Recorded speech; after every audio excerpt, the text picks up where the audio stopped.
الحمد لله رب العالمين والصلاة والسلام على سيد الأنبياء والمرسلين محمد وعلى آله وأصحابه أجمعين. أما بعد فأعوذ بالله من الشيطان الرجيم. بسم الله الرحمن الرحيم.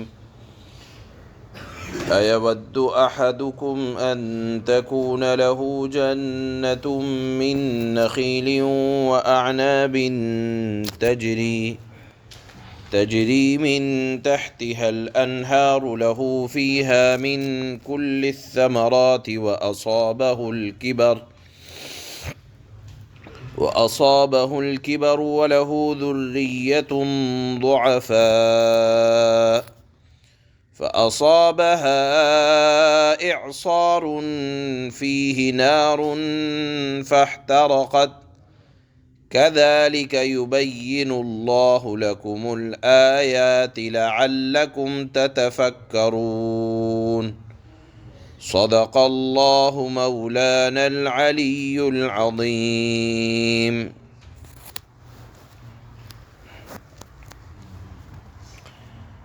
صدقات کے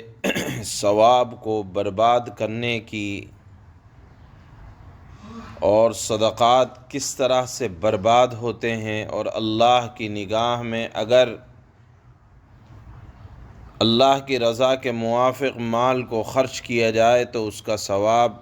کس طرح ملتا ہے، اور جملوں سے اللہ تعالی ثواب کس طرح بیکار کر دیتے ہیں، اس کی ایک مثال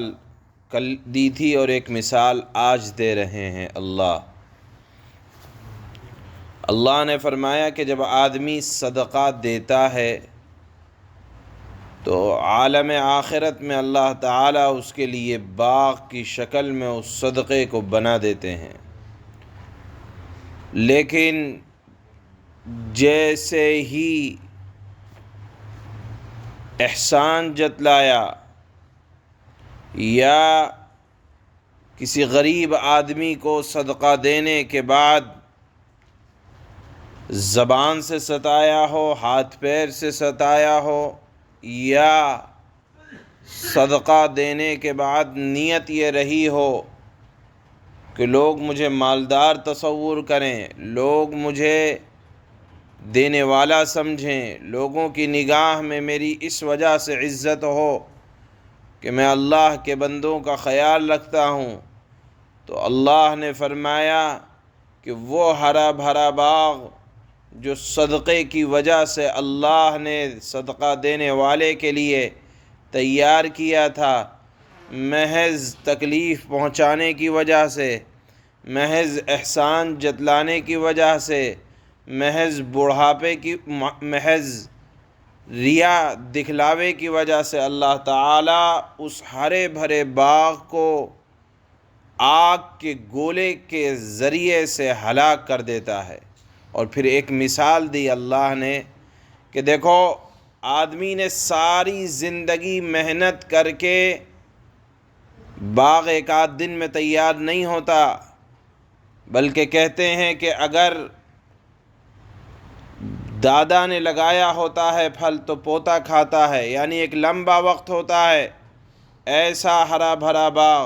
تو اللہ نے فرمایا کہ ایک آدمی نے ایک باغ لگایا، جوانی میں لگایا، بڑھاپے تک پہنچا تو باغ کسی کام کا ہوا، پھل آنے والے تھے، اسی دوران یکایک اچانک آگ لگی اور آگ سے وہ ہلاک ہوا، درا حالے کے باغ لگانے والے کے بچے ابھی کمزور ہیں، وَأَصَابَهُ الْكِبَرُ، بڑھاپا اس کو آ چکا ہے، بچے کمزور ہیں، یعنی حاجت زیادہ ہے باغ کے استعمال کی، باغ سے ضروریات کے مکمل ہونے کی. اسی عین ضروریات کے مکمل ہونے کے وقت فَأَصَابَهَا إِعْصَارٌ، اچانک کوئی آگ کا گولا آیا، فاحترقت، اس نے جلا کر راکھ کر دیا. تو جو جوانی کی محنت تھی، بڑھاپے میں جس کو استعمال کیا جاتا، اولاد جس سے لطف اندوز ہوتی وہ باغ جل کر راکھ ہو گیا۔ اللہ نے فرمایا یہی مثال ہے کہ دنیا میں آدمی نے ساری زندگی خیر کے کام کیے، یہ صدقہ دیا، اللہ نے اس کے لیے باغ کو تیار کیا، لیکن جاتے جاتے کوئی جملہ کہہ دیا کہ میرے ٹکڑوں پہ پل رہے ہو، میرا تمہاری اولاد کے اوپر بڑا احسان ہے، اس طرح کا کوئی جملہ کہہ دیا، یا تمہارے گھر کا چولہا تو میرے گھر سے چل رہا ہے، اس طرح کا کوئی جملہ کہہ دیا، اور پھر اللہ کے یہاں آ گیا تو جو باغ دنیا میں لگایا تھا آخرت میں نفع دیتا، لیکن اور بڑھاپا بھی ہے، یعنی ساری زندگی کی کمائی ہے آخرت میں جو ملنی تھی، لیکن محض ان جملوں کی وجہ سے اللہ تعالیٰ آخرت میں اس باغ کو تباہ و برباد کر دیں گے، جبکہ اس کو اس وقت اس باغ کی بے انتہا ضرورت ہوگی۔ اللہ نے فرمایا کہ کذالک یبین اللہ، ایسے ہی اللہ تعالیٰ تمہارے لیے مثالیں بیان کرتے ہیں تاکہ تم سوچ بچار سے کام لو کہ تمہارے صدقے کا ثواب جو برباد ہوتا ہے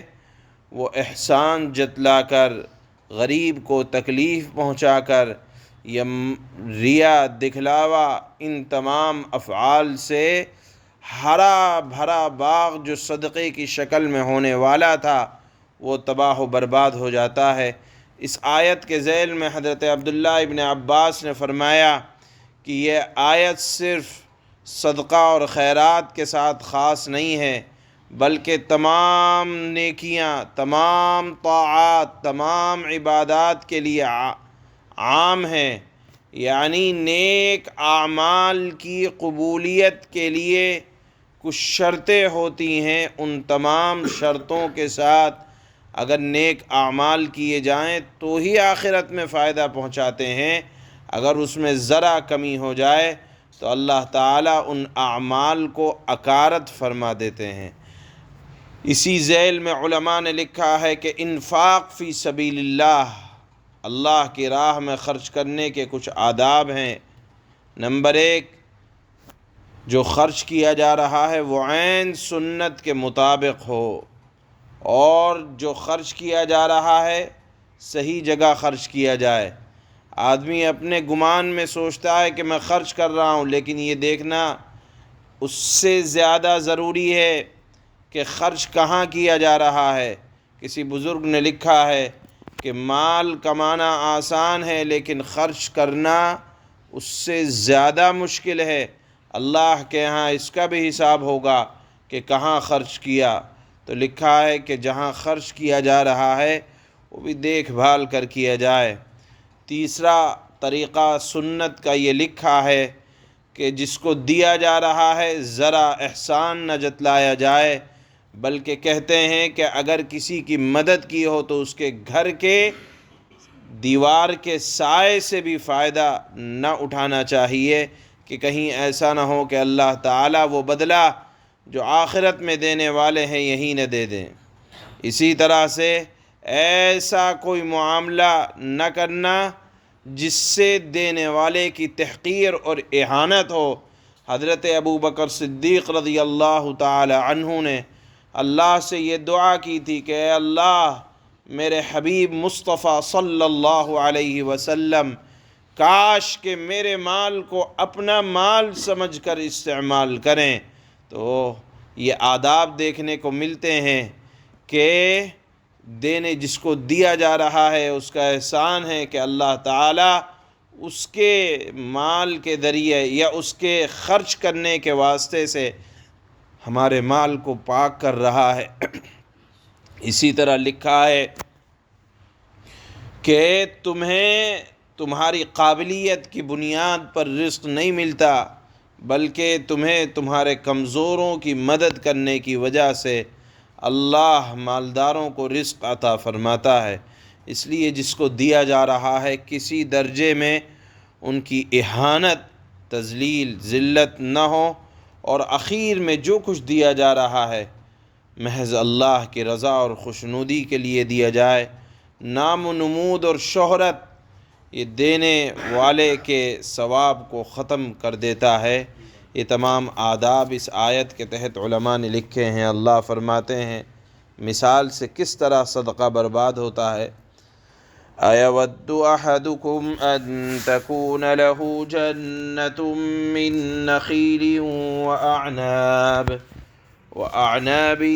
تَجْرِي مِن تَحْتِهَا الْأَنْهَارُ لَهُ فِيهَا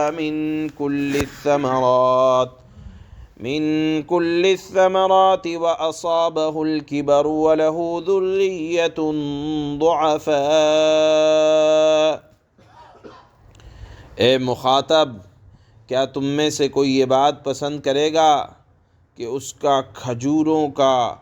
اور انگوروں کا ایک باغ ہو؟ یاد رکھنا چاہیے یہ باغ ایک آدھ دن میں تیار نہیں ہوتے، بڑی محنتیں ہوتی ہیں ان باغ کے لگانے میں۔ تو اللہ فرماتے ہیں کہ کھجوروں کا اور انگوروں کا ایک باغ ہو، اور اتنا شاندار باغ کہ جس کے نیچے نہریں بہتی ہوں، یعنی پانی دینے کا مسئلہ ہی کوئی نہیں، پانی کا اللہ کی طرف سے انتظام ہو، بہترین باغ، اور اس باغ میں اور بھی ہر طرح کے پھل حاصل ہو، یعنی ایک ہی طرح کا باغ نہ ہو، مختلف قسم کے اس میں درخت لگے ہوں، اور بڑھاپے نے اسے آ پکڑا ہو، یعنی اب امید جگی ہو کہ یہ باغ فائدہ پہنچائے گا، اور ضرورت بھی ہو، اور اس کے بچے ابھی کمزور ہوں، یعنی آس لگی ہو اگر میں چلا جاؤں گا تو میرے بچوں کو یہ ملے گا، لیکن ہوتا کیا ہے؟ فَأَصَابَهَا إِعْصَارٌ فِيهِ نَارٌ فَاحْتَرَقَتْ، دینے والے کو تکلیف پہنچا دی، کوئی جملہ کہہ دیا، احسان جتلا دیا یا دکھلاوا کر دیا، تو اللہ فرماتے ہیں کہ پھر آگ بگولا آ کر، ایک بگولا آگ کا آ کر اتنے میں ایک آگ سے بھرا ہوا ایک آگ کا گولا آ کر اس کو اپنی زد میں لے لے۔ اللہ نے تکلیف پہنچانے کو آگ کے گولے سے تشبیہ دی ہے اور تعبیر فرمایا ہے، اور وہ آگ کا گولا پورا باغ جلا دے اور پورا باغ جل کر رہ جائے، کتنی تکلیف ہوگی۔ اسی طرح جس نے صدقہ کیا ہے اور تکلیف پہنچائی ہے تو اللہ کے ہاں اس کا کوئی اعتبار نہیں ہے، جل کر راکھ ہو جاتا ہے صدقہ۔ كَذَلِكَ يُبَيِّنُ اللَّهُ لَكُمُ الْآيَاتِ لَعَلَّكُمْ تَتَفَكَّرُونَ، اسی طرح اللہ تعالی تمہارے لیے اپنی آیتیں کھول کھول کر بیان کرتا ہے اے مخاطب، تاکہ تم غور و فکر سے کام لو۔